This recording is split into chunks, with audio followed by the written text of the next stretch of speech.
Hello everyone, this is Joe, 4Soft Corners here, and for today's video, I'm going to show off kind of, I guess we'll call it a new invention.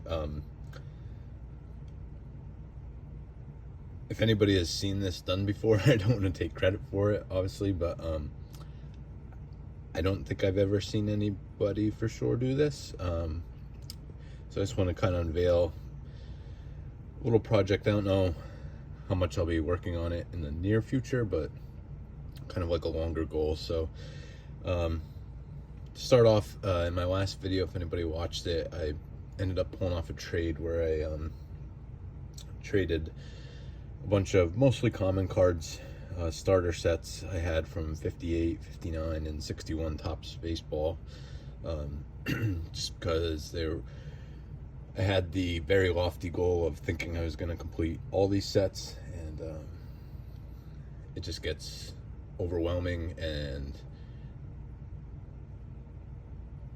if you lack focus on any one thing, I don't know, overall it just wasn't the way I wanted to collect anymore. So I moved those, ended up trading those for some bigger cards, either to keep or to be able to trade at the National. But I wanted to keep, I really don't have, 57 isn't a favorite of my sets, but I really didn't have many cards from that, so I still just have a few cards. And obviously any Phillies cards from these years, I'm building a binder of team set for Phillies year by year. But with my remaining cards before that, don't have much prior to 1950, or even 1950 itself, but from 50 through 56, I mean, I definitely think one of the best, if not the best eras of cards, probably, I mean, to me, the best, and just love so many of the sets. Obviously I was very lucky and fortunate to be able to complete the 53 Topps set, but other than that, I love all the other sets. Just when you even break it down, like even 55 Topps, I have roughly a quarter of the set. I know I have like 55, 60 cards, something like that. I have the Koufax rookie, I have a Killebrew rookie. And think, oh, that's a good start, but just the Clemente alone is probably $1,000 card in any condition. And then you think of all the other Hall of Famers just from that set, the Williams, the Robinson, the Mays, the Hank Aaron second-year card, just they all add up very fast to where just the thought of even maybe that's saying one of the easier ones to complete, and then think of all the other, I mean, in 54 with all the big rookies there, including the Aaron and Kaline and Banks, and but I love these sets, so I want to keep cards from these sets, and I want to pick them up when the opportunity arises, if they're decent values or something like that. Definitely any of the bigger names is fine, but then some of the commons and stuff, I still I love the sets, so I like the examples of it. So I decided, with what I did, I started looking at the checklists, and I started what I'm going to call the Topsman sets.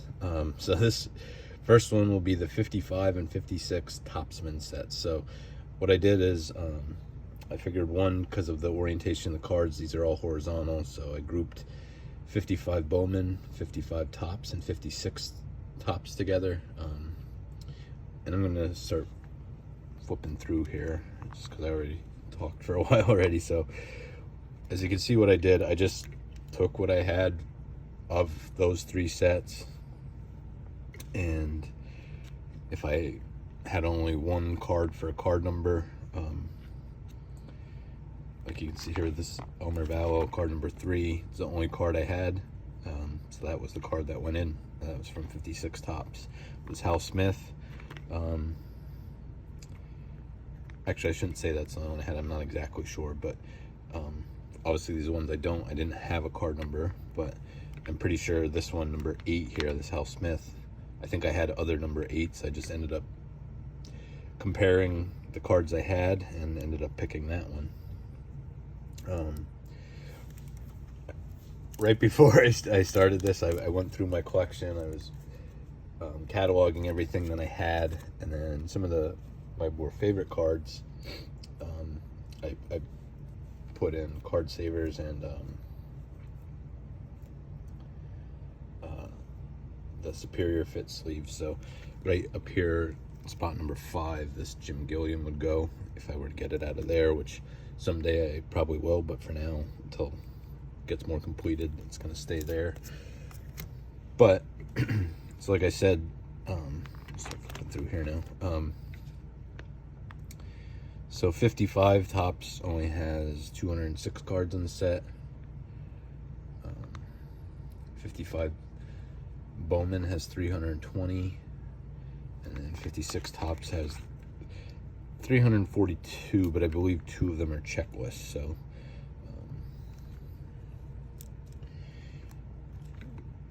I said, as we flipped through, I just went through, put all the pages in. I went through card by card. I only had one card, it went right in. If I had multiples, I compared them. So kind of just build this hybrid set. Thought it was a good way to just show off the cards. Like I said, I had a fair amount of mostly commons. So here's another one. I have this early win from 55 Bowman. It's card number 38, so that one someday would reside right there. Unless I get another 38, that would beat it. But so kind of the reason for doing this, I mean, I want to give credit to number one, probably the first person I really saw do anything along these lines with anything was Shane from Shoebox Legends, with his Frankensets with the buyback cards. Jason at Poor Man's Stack also does the same thing. And that was kind of the first idea I had. Like I said, just you can see the Phillies cards here, Thornton and Kipper. I had doubles of this one, so one is in the Phillies binder, and then I didn't have I had, either way, either didn't have this card or he ended up winning, so to be the representative for slot number 62 there. But I thought this was a way to, like I said, I didn't want to move these cards I already had, just because I love these sets. And some nice ones on the page here. The Don Zimmer rookie, Al Rosen. I thought this was just a good way to collect them, to show them off all together. And it'll be something that eventually what I want to do is sit down, print out the checklist from every year, and maybe kind of come up with, like I said, this is just what I had. Then maybe go through number by number and come up with kind of targets for each one. That, I mean, maybe some will be out of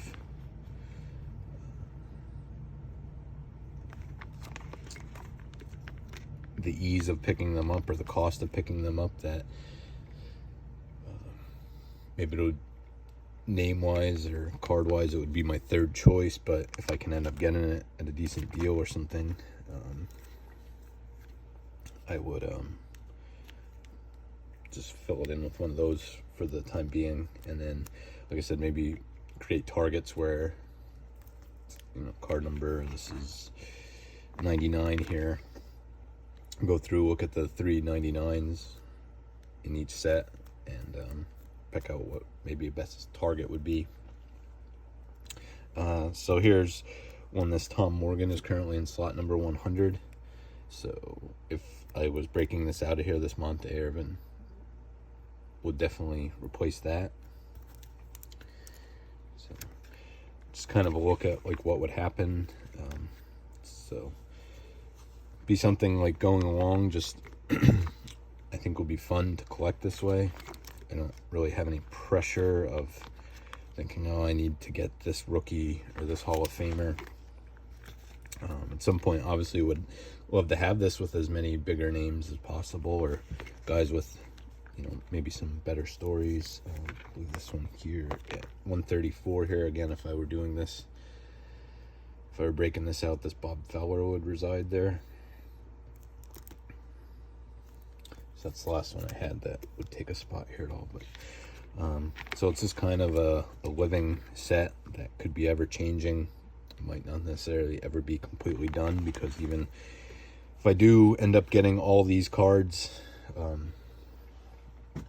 I can always upgrade some, whether it be conditions of cards or names, try and get more Hall of Famers, or like I said, stars or guys with stories into them. So overall, just thought this would be a fun little project. Like I said, to the best of my knowledge, I've never seen anybody do this. If anybody has done it or knows of anybody that did something like this, just let me know. I'd like to see if there's videos, you know, see it in practice itself, just because I think it's a cool thing. Like, no one set would be alike, really. So now the only thing, I mean, obviously these sets, the numbers aren't equal, especially this one. I mean, for well over 100 of the cards, I'm only going to be picking from either 55 Bowman or 56 Topps, because 55 Topps stops at 206, so that does limit it a little bit. I was more prone to any of the ones that I had from 55 Topps. I was throwing them, or if it was a close call between two cards, I was picking that, just because I knew later on I wouldn't be able to pick them. And then there's also the question, and I'd like to hear anybody's opinion on this, is if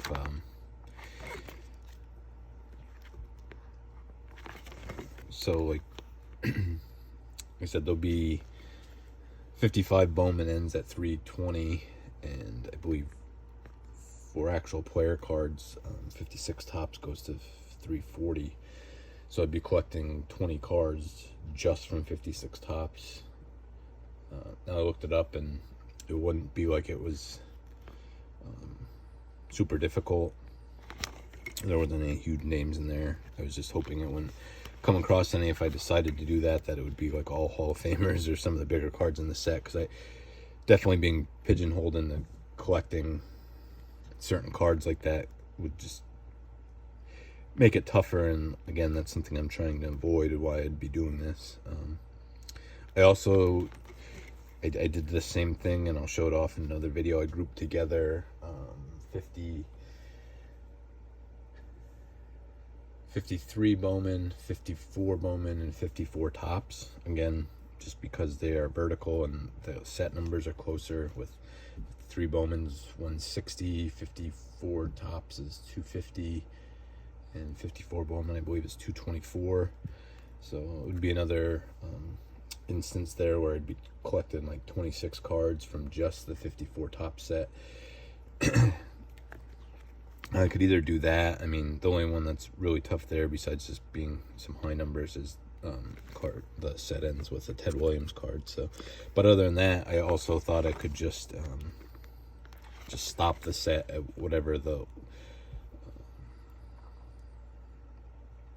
number is that there's at least one partner for. So in this case, with this, would just stop at 320. But that's something I'll decide later. These I ran out of binder pages, so this would be the page 290. This would end at 296, but I threw in, this is card 309 and 324, so I just threw those in there because I didn't have enough. I need, like, whatever that is, 4 or 5 more pages. But yeah, for now, that's what I have. Like I said, in a separate video, I'll show off what we would call the 53 and 54 Topsman set. Let me know if anybody has a better name. I just thought that was, for now, the best name. I didn't want to take the term Frankenset for sure, just because I know people have already done that for the other sets. started calling it kind of maybe like a hybrid set, but I said just 55 and 56 Topsman set I thought was a good name for it. So let me know your thoughts on that. Let me know your thoughts on any of this. If you think this is a good idea, if this is something anybody would like to do themselves. Like I said, I think what's cool about it is if anybody did it, have like I said, probably not more than, it would be very difficult to end up with the same exact sets for anybody to pick those exact cards. And even that, you're gonna have different conditions and stuff like that. So yeah, just let me know your thoughts. Thank you everyone for watching, and just remember, any card can be a great looking card, even if it has 4 soft corners. Thank you.